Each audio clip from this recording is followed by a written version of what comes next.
విద్యార్థుల్ని క్రమశిక్షణలో పెట్టేందుకు ఓ school head master వినూత్న ఆలోచన చేశారు. విద్యార్థులు చేసిన తప్పులను తనవిగా భావించి తనకు తానుగా శిక్ష వేసుకున్నారు. ఎంత చెప్పినా విద్యార్థుల అల్లరి తగ్గకపోవటంతో వారిని దండించకుండా పిల్లలకు అర్థమయ్యేలా చెప్పారు. విద్యార్థుల సమక్షంలోనే వారికి శాస్త్రాంగ నమస్కారం చేసి గుంజీలు తీశారు. ఈ ఘటన జయనగరం జిల్లా బొబ్బిలి మండలం పెంట జిల్లా పరిషత్ పాఠశాల ప్రాంగణంలో చోటు చేసుకుంది. తల్లిదండ్రులు తమ పిల్లల చదువు ప్రవర్తనపై దృష్టి సారించాలని, లేకపోతే తమ ప్రయత్నమంతా వృధా అవుతోందని చెప్పారు. తల్లిదండ్రులు పిల్లలను పట్టించుకోవటం లేదని, శ్రద్ధగా చదివించాలని రమణ కోరారు. తమ ప్రయత్నానికి తోడు తల్లిదండ్రులు కూడా సరైన క్రమశిక్షణలో పెడితే పిల్లలు చదువుతో పాటు అన్ని రంగాల్లో ముందుంటారన్నారు.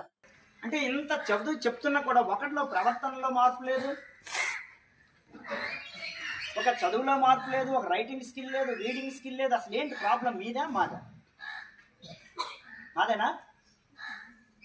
మాదైతే చెప్పండి. మీ అందరికీ చిన్న దండం పెట్టేసి పడుకుని పెట్టి పెట్టేస్తాను.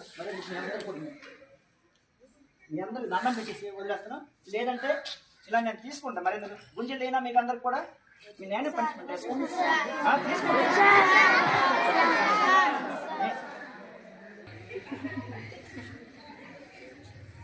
ప్రియమైన తల్లిదండ్రులారా, మాకు చేతనైనంత వరకు ఇక్కడ మేము చేస్తున్నాం. మీ పిల్లల్ని మీరు కనీసం కంట్రోల్ పెట్టకపోతే మీ స్కూల్కి పంపించిన వృధా అవుతుంది. ఎందుకంటే ఇక్కడ మా ఉపాధ్యాయులు మేము ఎంత కష్టపడి పనిచేసినా కూడా ఎలాంటి ప్రయోజనం ఉండదు.